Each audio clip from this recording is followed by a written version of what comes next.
नमस्कार दोस्तों, माधव पहल अकेडमी में दीपक सर आप सबका फिर से स्वागत करता हूं। जैसा कि आप लोगों को पता है कि अभी हमारे द्वारा सीरीज़ क्लासेस चलाई जा रही है इंडियन हिस्ट्री की, छत्तीसगढ़ के आर्थिक सर्वे की और छत्तीसगढ़ के जनजाति की।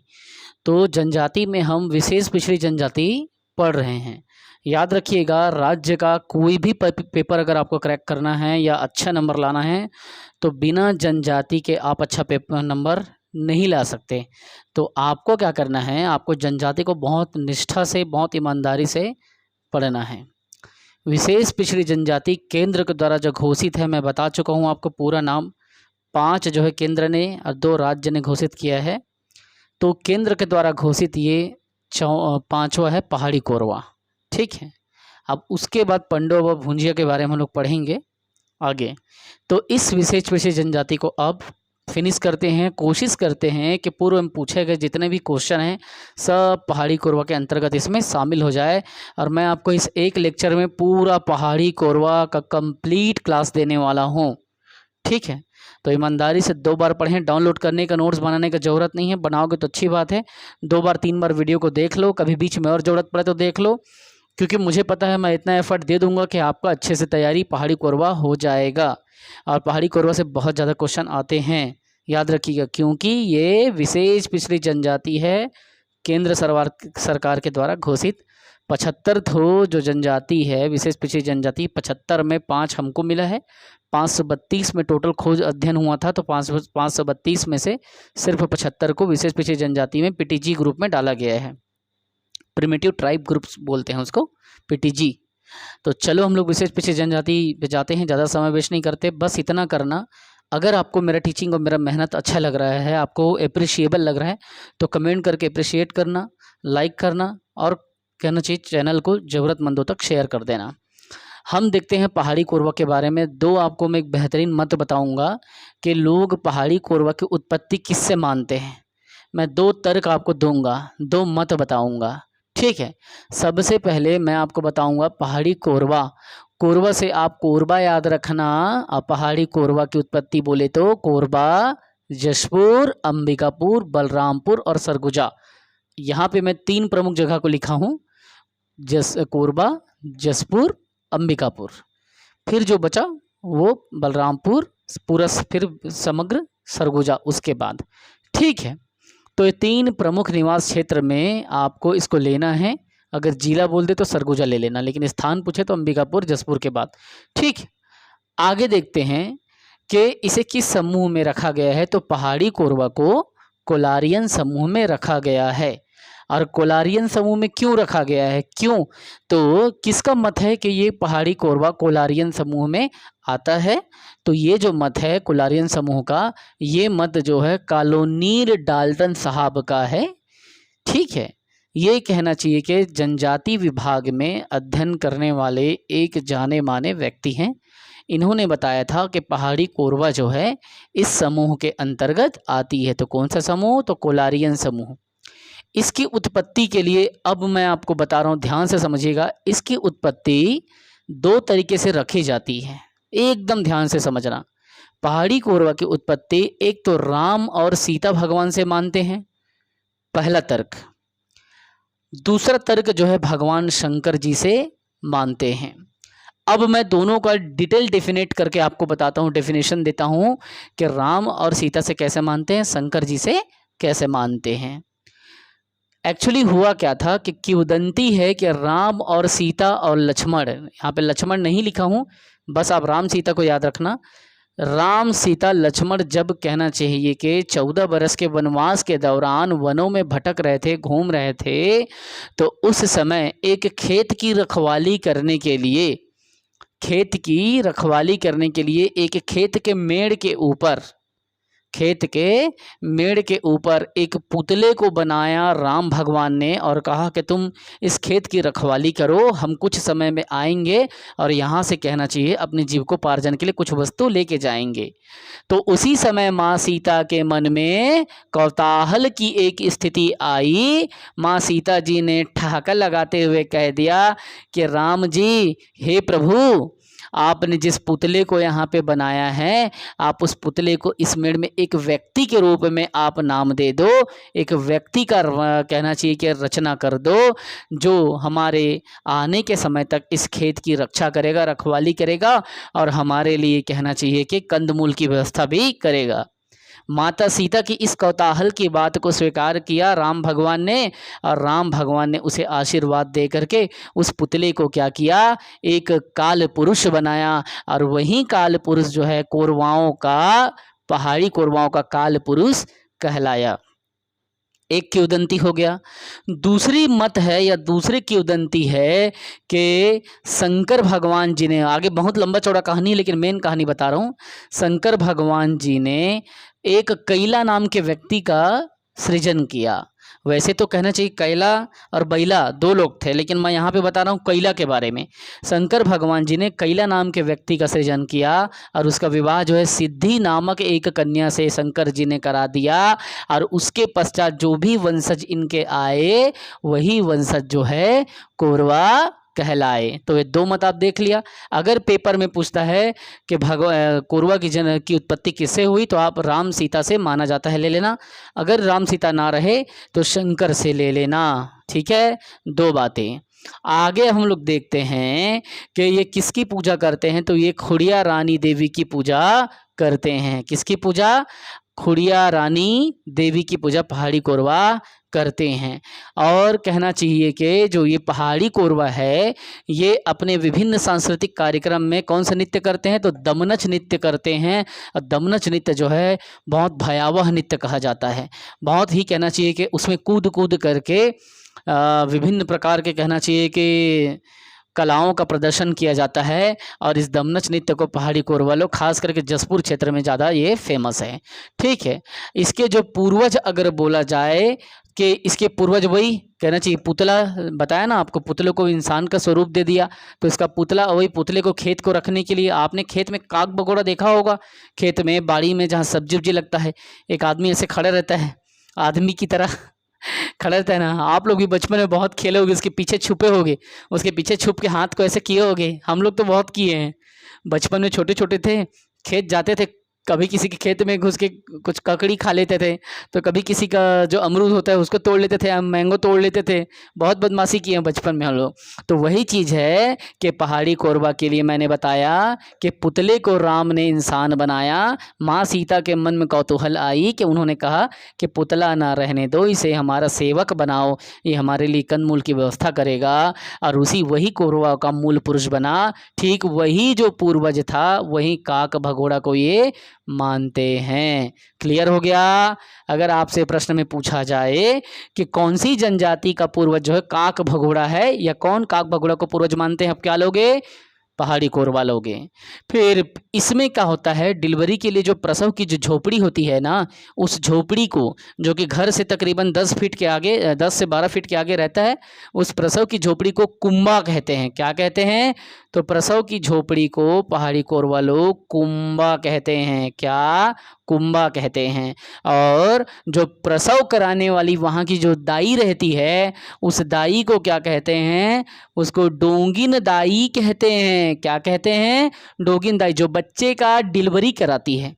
कौन कराती है? तो डोंगिन दाई बच्चे का डिलीवरी कराती है। और डिलीवरी के बाद में जब बच्चा का नाल जो है माँ के गर्भ से संयुक्त रहता है, उसको काट दिया जाता है और नाल को झोपड़ी में ही उसी कुंबा के नीचे में क्या किया जाता है, कुंबा में जहाँ पे बच्चा जन्म ले रहता है, ठीक उसके नीचे में नाल को झोपड़ी में ही गाड़ देते हैं। क्लियर हो गया? कोई डाउट, कोई मन में शंका, कोई समाधान? जितना बता रहा हूँ उतना पढ़ो, एक्स्ट्रा मत पढ़ो, बहुत है इतना पहाड़ी कौरवा के लिए। Come to the point. अब नाल को झोपड़ी में गाड़ते हैं और उसके बाद में वो बच्चा जब बड़ा होता है तो दो भागों में कहना चाहिए कि वो अपने परवरिश को देखता है और दो भागों में अपने आप को ढाल लेता है। या तो वो पहाड़ी कौरवा बन जाता है या वो दिहाड़ी कौरवा बन जाता है। और जो पहाड़ी कौरवा है, पहाड़ी कौरवा वो दहिया खेती करते हैं या दहिया कृषि करते हैं, और दिहाड़ी कौरवा जो है स्थायी कृषि करते हैं। अब ये पहाड़ी कौरवा और दिहाड़ी कौरवा क्या है? कोरवाओं के दो प्रकार हैं, एक है पहाड़ी कोरवा, दूसरा है दिहाड़ी कोरवा। पहाड़ी कोरवा जो है पहाड़ में रहते हैं, मचान उचान बना करके अपना जीवन का यापन करते हैं, अब पहाड़ में रहते हैं और वहाँ पे दहिया खेती करते हैं। दहिया मतलब अस्थायी कृषि इनका। और दिहाड़ी कोरवा जो नीचे मैदानी भाषा में रहते हैं और एक विकसित समाज के रूप में थोड़ा सा अपने आप को ला रहे हैं, जैसे कृषि विषि करना, फिर पशुपालन वगैरह करना इत्यादि चीज़ों में, और विभिन्न प्रकार का कहना चाहिए कि ये शिल्पों के निर्माण में भी संयुक्त होते हैं अपने आप को। तो दिहाड़ी कोरबा जो है मैदानी भाग में रहते हैं और ये स्थायी कृषि करते हैं, जबकि ये जो पहाड़ी कोरबा है पहाड़ में रहते हैं और दहिया खेती करते हैं। अब दहिया खेती का भी एक ठो विशेष परंपरा है।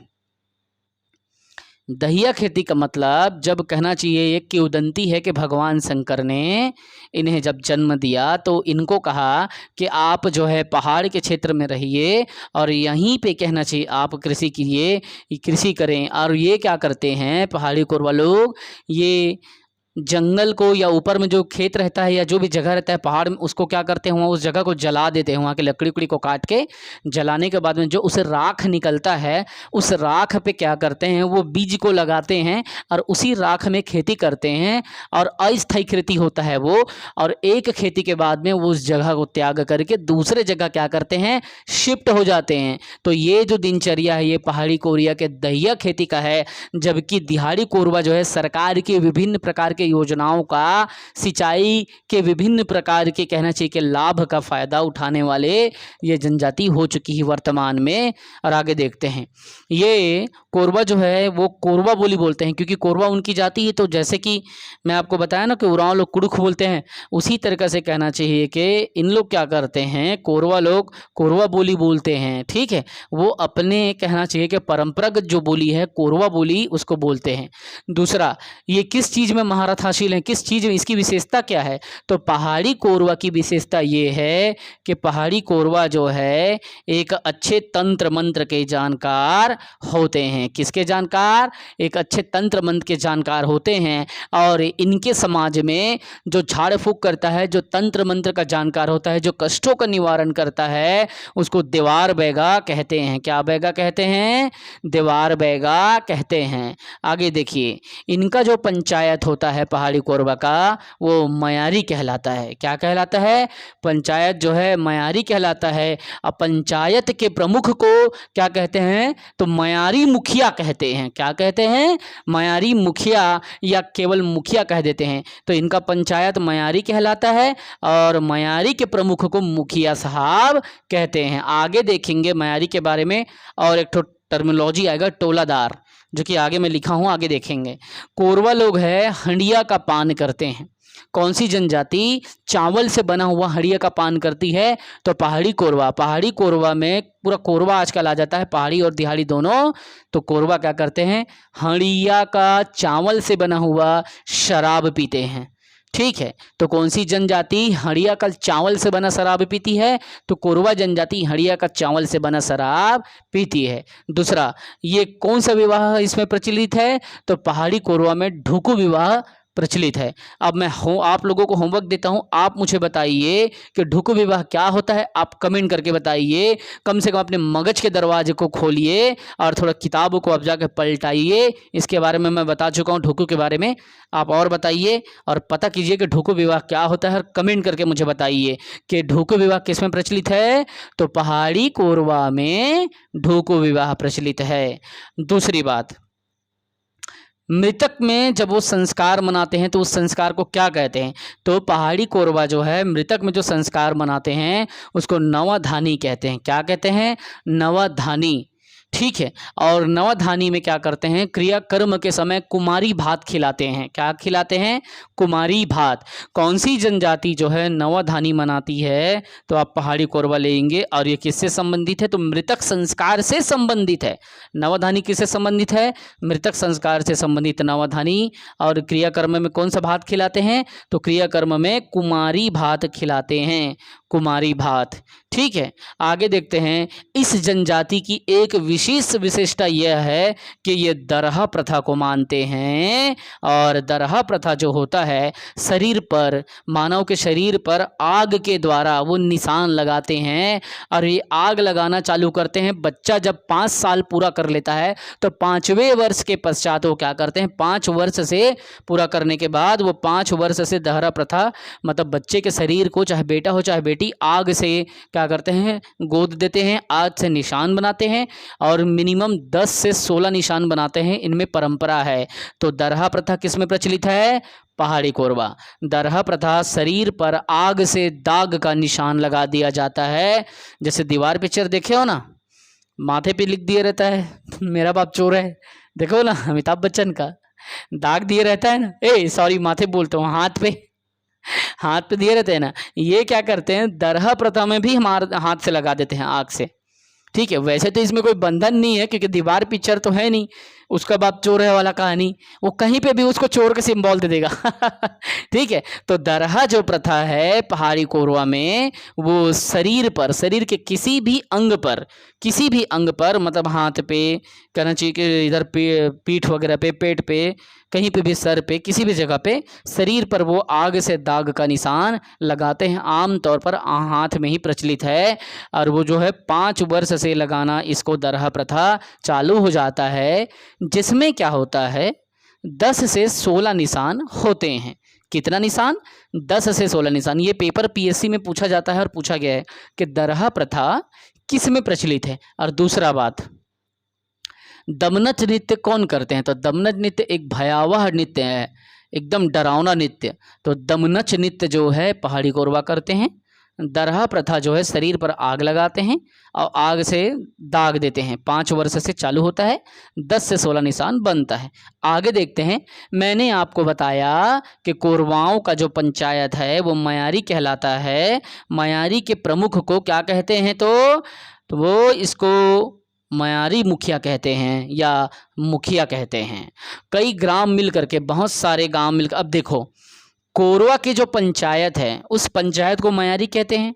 ठीक, मान लीजिए किसी एक स्थान पे, मान लीजिए कि 5 मयारी है, ये पांचों जो मयारी है ये जाति पंचायत है। ये पांचों मयारी मिल करके एक संगठन बना लेंगे और अपने जाति को, अपने सामाजिक न्याय को सुरक्षित और संरक्षित रखने के लिए एक संगठन बना लेंगे। और संगठन बनाने के बाद में वो क्या करेंगे, उसके एक मुखिया बना लेंगे। और जाति पंचायत का जो मुखिया बनता है, इसी मुखिया को, मान लो मुखिया ये बन गया, यही मुखिया जो है आपका टोलादार कहलाएगा। टोलादार मतलब ये जो टोली इन लोग जो बनाए, उस टोली के मुखिया को क्या कहा गया? टोलादार कहा गया। एकदम क्लियर। मयारी के प्रधान को मुखिया या मयारी मुखिया, मुखियाओं के प्रधान को या मयारी के प्रधान को टोलादार, जो कि मैंने बताया। ठीक, एकदम इजी है। एक बार मैं रिपीट कर देता हूँ फटाक से। कोरबा, जसपुर, अंबिकापुर क्षेत्र में निवास करते हैं, कोलारियन समूह में आते हैं। इसीलिए ये जो मत है कॉलोनील डाल्टन साहब का मत है। इनकी उत्पत्ति राम सीता से मानते हैं। मैं बता चुका हूँ कि पुतले को राम ने क्या किया, एक रूप, मनुष्य का रूप दे दिया सीता के कहने पे। देवी खुड़िया रानी है। दमनत नृत्य करते हैं जो कि बहुत भयानक नृत्य होता है। आगे मैं बताया पूर्वज जो है काक भगोड़ा, वही पुतला काक भगोड़ा को मानते हैं। प्रसव इनका झोपड़ी में होता है जिसको कुंबा कहते हैं। प्रसव कराने वाले दाई को डोंगिन दाई कहते हैं। नाल को झोपड़ी में ही वो गाड़ देते हैं। इनके 2 प्रकार हैं, पहाड़ी कोरवा, दिहाड़ी कोरवा। पहाड़ी कोरवा दहिया खेती करते हैं, ऊपर के जंगल उंगल को, पेड़ पौधे को काट के जला के राख में खेती करते हैं। दिहाड़ी कोरवा जो है स्थायी खेती करते हैं। अन्य मत है इनकी उत्पत्ति का शंकर जी ने कैला नामक व्यक्ति को मतलब पैदा किया और सिद्धि से विवाह कराया, और उसी के जो पुत्र निकले वही कोरवा कहलाए। एक दूसरा मत ये है, एक तो राम सीता मत है, एक वो। कोरवा लोग कोरवा बोली बोलते हैं। तंत्र मंत्र के जानकार को देवार बैगा कहते हैं। पंचायत मयारी बताया मैं, मयारी के प्रमुख को मुखिया कहते हैं या मयारी मुखिया, और मयारी के टोला के प्रमुख को टोलादार कहते हैं। ठीक, अब देखो कोरवा लोग हड़िया चावल से बना हुआ शराब पीते हैं या पेज पीते हैं चावल का, विवाह जो है ढोकू विवाह इसमें चलता है। कमेंट करके बताओ ढोकू विवाह में क्या होता है। मृतक संस्कार में नवधानी, और यहाँ पे क्या होता है, क्रियाकर्म के समय कुमारी भात खिलाया जाता है इनके द्वारा। कुमारी भात की प्रथा कोरवाओं में प्रचलित है। दरहा प्रथा में क्या होता है, बहुत भयानक प्रथा में से एक है। शरीर पर आग से दाग निशान लगाते हैं। 5 वर्ष के से चालू होता है और 10 से 16 निशान लगाया जाता है। मयारी के प्रमुख को मुखिया कहते हैं। कई ग्राम मिल करके जाति पंचायत बनाते हैं और मुखिया को टोलादार कहते हैं। मेरे ख्याल से मैंने अपना पूरा बेस्ट दिया है। अब ये आप पे निर्भर करता है कि आप उसको कैसा रिसीव करते हैं। दूसरी बात, जितना हो सके वीडियो को शेयर करें, ज़रूरतमंदों तक आप इसको पहुंचाएं, अपने ग्रुप में शेयर करें, अपने स्टेटस में डालें। और जो बच्चे अपने स्टेटस में डालते हैं, कई सैकड़ों बच्चे को एजुकेशनली बेनिफिट हो रहा है, उन सभी की तरफ से मेरे को थैंक यू का मैसेज आया है, कमेंट में भी आया है और मेरे फेसबुक पेज पे भी आया है। माधव पहल एकेडमी के फेसबुक पेज में आप चाहे तो जुड़ सकते हैं और मेरे व्हाट्सएप पे तो डेली आता है। तो जो बच्चे इसको स्टेटस में रखते हैं मैं उनको पर्सनली थैंक यू कहना चाहता हूँ। बस यार ईमानदारी से पढ़ें, वीडियो को स्किप ना करें। स्किप करेंगे तो मेरा जो वीडियो आपको यूट्यूब सजेस्ट नहीं करेगा। अगर आप स्किप करेंगे तो मेरा वीडियो आपको टाइम पे नहीं मिलेगा। जो मैं एजुकेशन वाला वीडियो डाल रहा हूँ आपके एडीओ के लिए, प्यून के लिए, पटवारी के लिए, हॉस्टल अधीक्षक के लिए, सीजीपीएससी के लिए और व्यापम के लिए, ये सारे वीडियो आपसे छूट जाएंगे आप स्किप करेंगे तो। क्योंकि यूट्यूब को लगेगा कि आपको कंटेंट को पसंद नहीं कर रहे हो, तभी यूट्यूब आपको सजेस्ट नहीं करेगा, मतलब आप पढ़ने से वंचित हो सकते हो। वीडियो को पूरा देखें और लाइक करें, ताकि जब आप लाइक करते हैं तो यूट्यूब आपको सजेस्ट करना चालू कर देता है। ठीक है। जय मातृभूमि, जय छत्तीसगढ़। पढ़ते रहें, बढ़ते रहें और हमारे राज्य का नाम गढ़ते रहें।